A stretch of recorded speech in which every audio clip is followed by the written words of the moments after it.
आवा प्रेम से आवा।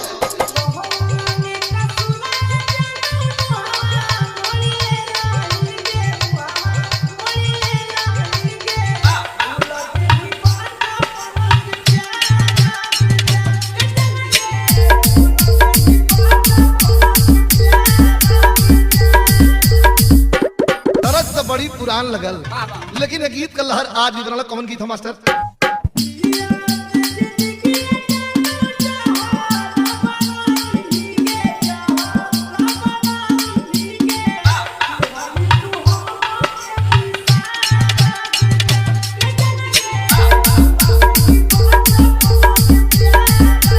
करण म्यूजिक, करण म्यूजिक। ए भैया इतना दर्ज रहा, लेकिन फर्ज में से बढ़िया भाव बा।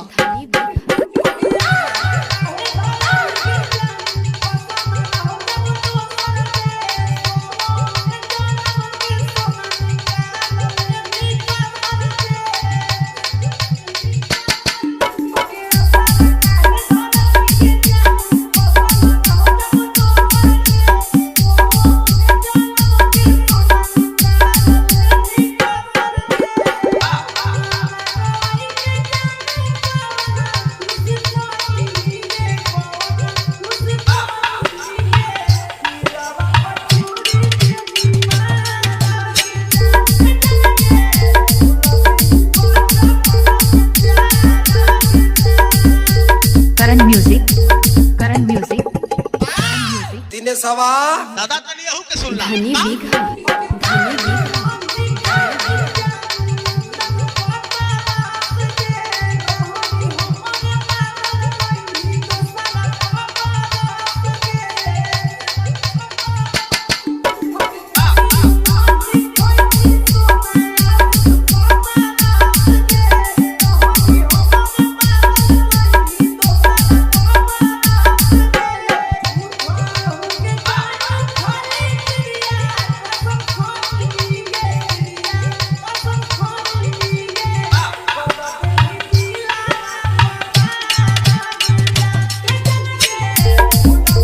करण म्यूजिक, करण म्यूजिक।